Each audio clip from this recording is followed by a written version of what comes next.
بسم اللہ تعالی الحمد للہ رب العالمین والعاقبۃ للمتقین والصلاة والسلام علی رسولہ النبی الکریم اما بعد۔ اشاعت دین کا اہم مرکز صدیقی بیانات۔ سامعین کرام، اس ویڈیو میں عید الاضحیٰ کی نماز کے طریقے کے متعلق عرض کر رہا ہوں۔ بہت ہی توجہ کے ساتھ میں سنیں، دیگر احباب کو بھی سنوانے کی کوشش کریں تاکہ عند اللہ آپ کو ثواب بھی حاصل ہو جائے۔ لیکن سب سے اول یہ کہ نماز جمعہ کی طرح عیدین کی نماز کے لیے بھی جماعت شرط ہے، اور جماعت میں کم از کم 3 مقتدیوں کا ہونا شرط ہے، اور اس کے بعد میں نیت۔ دل میں ارادہ کر لینے کا نام نیت ہے۔ فلاں وقت کی فلاں نماز ادا کر رہا ہوں، دل میں ارادہ کر لیا، بس نیت ہو گئی۔ اور اگر اسی نیت کو زبان سے بھی کہہ لیں تو بہت ہی زیادہ بہتر ہے۔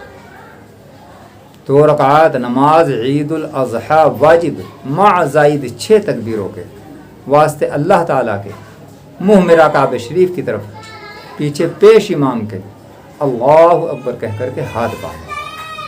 اس کے بعد امام اور مقتدی دوسری نمازوں کی طرح آہستگی کے ساتھ ثنا یعنی سبحانک اللہم آخر تک پڑھیں گے، اور اس کے بعد 3 تکبیریں کہی جائیں گی۔ دونوں ہاتھ کانوں تک اٹھائیں گے اور اللہ اکبر کہہ کر کے ہاتھ چھوڑ دیں گے۔ پھر دونوں ہاتھ کانوں تک اٹھائیں گے اور اللہ اکبر کہہ کر کے ہاتھ چھوڑ دیں گے۔ پھر دونوں ہاتھ کانوں تک اٹھائیں گے اور اللہ اکبر کہہ کر کے ہاتھ باندھ لیں گے۔ اس کے بعد امام صاحب قرات کریں گے، رکوع اور سجود ہوں گے۔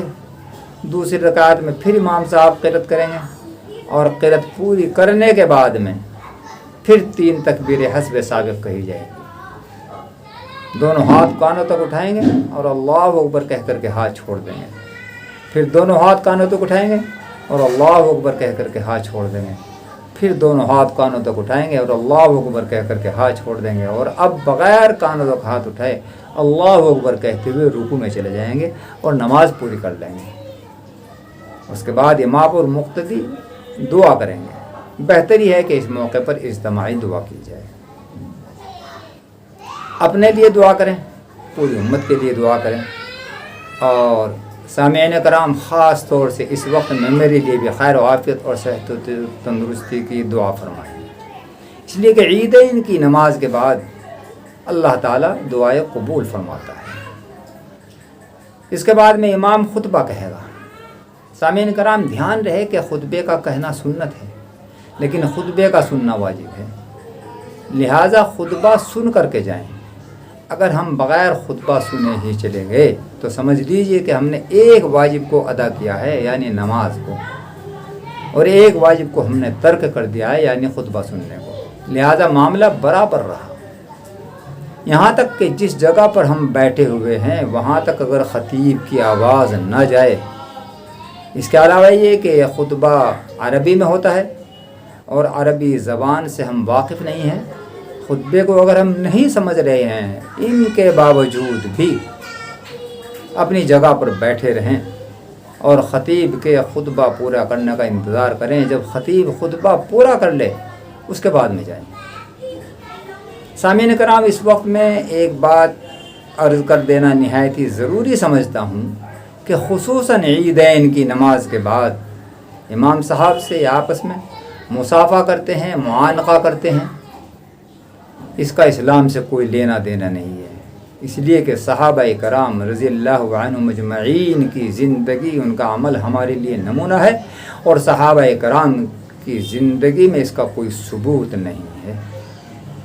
اور جس بات کا صحابہ کرام کی زندگی میں ثبوت نہ ملے وہ بدعت ہے، اور بدعت کے متعلق محسن انسانیت رحمۃ للعالمین احمد مجتبیٰ محمد مصطفیٰ صلی اللہ علیہ وسلم نے ارشاد فرمایا: کل بدعت ضلالہ وکل ضلالۃ فی النار۔ جتنی بھی بدعتیں ہیں وہ سب گمراہی ہیں، اور گمراہی جہنم میں لے جانے والی ہے۔ سامعین، ضروری ہے کہ ہم اس سے حتی الامکان بچنے کی کوشش کریں۔ یا اللہ ہمیں توفیق عطا فرما، اور طریقہ رسول صلی اللہ علیہ وسلم کے مطابق تمام عبادات اور تمام امور کرنے کے ہمیں توفیق عطا فرما۔ آمین یا رب العالمین۔ زندگی بخیر رہی. تو اگلی ویڈیو کے ساتھ میں پھر ملاقات ہوگی انشاءاللہ. اگر ہو سکے تو اس ویڈیو کو لائک کرتے ہیں، اپنے متعلقین کے ساتھ میں شیئر کرتے ہیں، اور اپنا اخلاقی فریضہ سمجھتے ہوئے اس چینل کو سبسکرائب کرنے کے ساتھ ساتھ گھنٹی کو بھی دبا دیں. وآخر دعوانا ان الحمد للہ رب العالمین.